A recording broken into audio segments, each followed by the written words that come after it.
प्रांजल ज्ञान गंगा में आप सभी का स्वागत है। कल हमने दुर्योधन का प्रायोपवेश परित्याग की कथा को पढ़ा था। आज हम कर्ण की दिग्विजय और दुर्योधन का वैष्णव व्याग की कथा को पढ़ेंगे। तो कथा शुरू करते हैं। चलिए।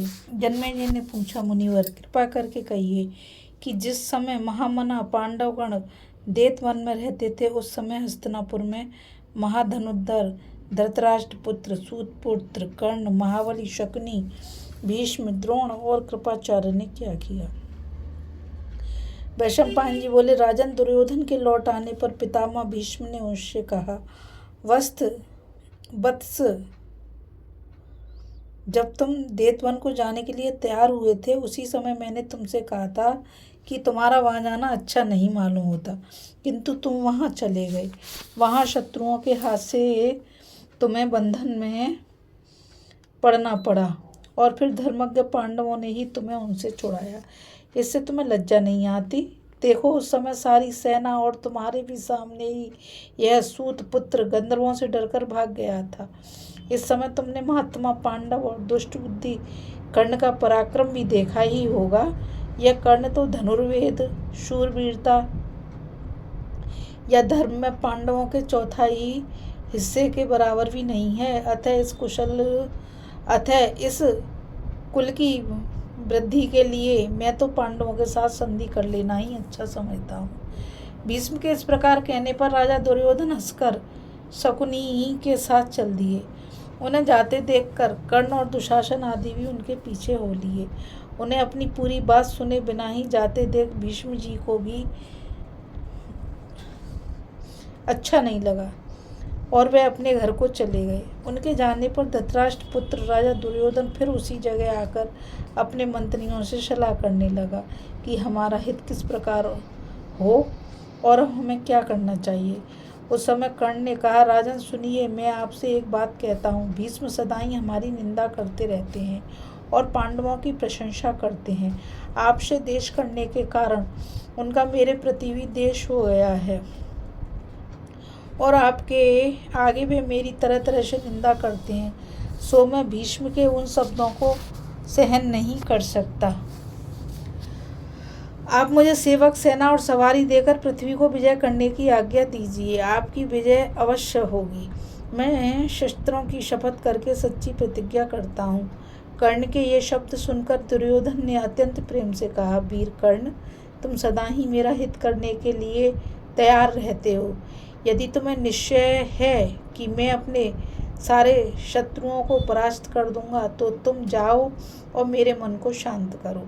दुर्योधन के ऐसा कहने पर कर्ण ने अपनी दिग्विजय यात्रा के लिए सभी आवश्यक चीजें तैयार करने की आज्ञा दी। फिर अच्छा मुहूर्त देखकर मांगलिक द्रव्यों से स्नान कर शुभ नक्षत्र और तिथि में कूच किया। उस समय ब्राह्मणों ने उसे आशीर्वाद दिया तथा उसके रथ की घड़घड़ाहट से तीनों लोग गूंज उठे। हस्तिनापुर से बड़ी भारी सेना के साथ चलकर पहले महाधनुर्धर कर्ण ने राजा द्रुपद की राजधानी को घेरा और बड़ा भीषण युद्ध करके वीर द्रुपद को अपना आश्रित बना लिया। उससे कर रूप में उसने बहुत सा सोना, चांदी और तरह तरह के रत्न लिए। उसके बाद जो राजा द्रुपद के अधीन थे, उन्हें जीतकर उनसे भी कर लिया। फिर वहां से चलकर वह उत्तर दिशा में गया और उधर के सब राजाओं को हराया। महाराज भगदत्त को जीतकर वह शत्रुओं से लड़ता लड़ता हिमालय पर चढ़ गया। इस प्रकार उस ओर के सब राजाओं को जीतकर उसने नेपाल देश के राजाओं को भी परास्त किया। फिर हिमालय से नीचे आकर पूर्व की ओर धावा किया और उस ओर के अंग, वंग, कलिंग, शुंडिक, मिथिला, मगध, कर्कखंड, आवशीर, युद्ध और अहिशत्र आदि राज्यों को जीतकर अपने वश में किया। इसके बाद उसने वत्स भूमि को जीता और फिर केवला, मृत्तिकावती, मोहनपत्तन, त्रिपुरी और कौशला आदि पुरियों को अपने अधीन किया। इन सब को जीतकर और इनसे कर लेकर कर्ण ने दक्षिण की ओर प्रस्थान किया। उधर भी उसने अनेकों महारथियों को परास्त किया। रुक्मी के साथ कर्ण का बड़ा घोर युद्ध हुआ, किंतु अंत में उसे भी इच्छा अनुसार कर देना पड़ा। फिर वह पांड्य और श्रीशैल की ओर गया। वहाँ केरल, नील और वेणु, दारेशुत आदि अनेकों राजाओं से कर लेकर फिर शिशुपाल के पुत्र को परास्त किया। उसके आसपास के जो राजा थे उन्हें भी उस महावीर ने अपने अधीन कर लिया। इसके पश्चात अवंत देश के राजाओं को जीतकर शाम पूर्वक वंशियों को अपने पक्ष में किया और फिर पश्चिम दिशा में जीतना आरंभ किया। उस दिशा में जाकर उसने यवन और बर्बर राजाओं से कर लिया।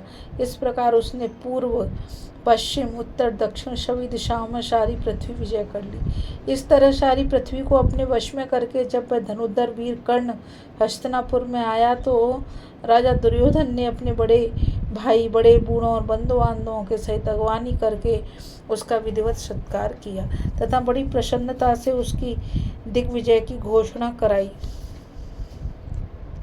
फिर कर्ण से कहा, कर्ण तुम्हारा मंगल हो। तुमसे मुझे वह चीज मिली है जिसे मैं भीष्म, द्रोण, कृप और ब्राह्लिक से भी प्राप्त नहीं कर सका। वे सब के सब पांडव तथा दूसरे राजा तो तुम्हारे 16वें अंश की बराबरी भी नहीं कर सकते। मैंने पांडवों का बड़ा भारी राजसूय यज्ञ देखा था, तो अब मेरी इच्छा भी राजसूय यज्ञ करने की है। तुम उसे पूरी करो। दुर्योधन के इस प्रकार कहने पर कर्ण ने उससे कहा, राजन, इस समय सभी नृपतिगण आपके अधीन हैं। आप याजकों को बुलाकर यज्ञ की तैयारी कराइए।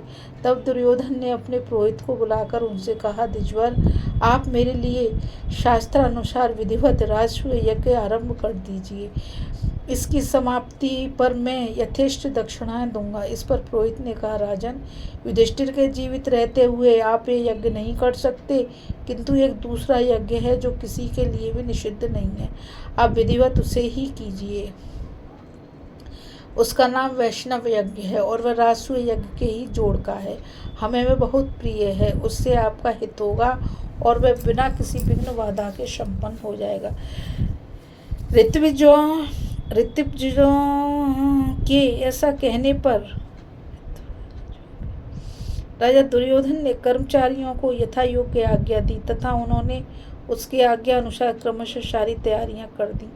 तब महामती विदुर एवं मंत्रियों ने दुर्योधन को सूचना दी, राजन, यज्ञ की सब सामग्रियां तैयार हैं। सोने का बहुमूल्य हल भी बन चुका है और यज्ञ का नियत समय भी आ गया है। यह सुनकर राजा दुर्योधन ने यज्ञ आरंभ करने की आज्ञा दे दी। बस यज्ञ कार्य आरंभ हो गया और दुर्योधन को शास्त्रानुसार विधि पूर्वक यज्ञ की दीक्षा दी गई। इस समय धृतराष्ट्र, विदुर, भीष्म, द्रोण, कृप, कर्ण, शकुनी और गांधारी सभी को बड़ी प्रसन्नता हुई। राजाओं और ब्राह्मणों को निमंत्रित करने के लिए शीघ्रगामी दूत भेजे गए। वे सब तेज चलने वाली सवारियों पर बैठकर जहां तहां जाने लगे। उनमें से एक दूत से दुशासन ने कहा, तुम शीघ्र ही देतवन जाओ और वहां रहने वाले पांडवों तथा ब्राह्मणों को विधिवत यज्ञ का निमंत्रण दो। उसने पांडवों के पास जाकर प्रणाम किया और उनसे कहा, महाराज, नृपति श्रेष्ठ दुर्योधन अपने पराक्रम से बहुत सा धन प्राप्त करके एक महायज्ञ कर रहे हैं।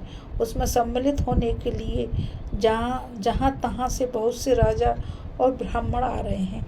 महामना कुरुराज ने मुझे आपकी सेवा में भेजा है। धृतराष्ट्र कुमार महाराज दुर्योधन आपको यज्ञ के लिए निमंत्रित करते हैं। आप उनका यह अविष्ट यज्ञ देखने की कृपा करें।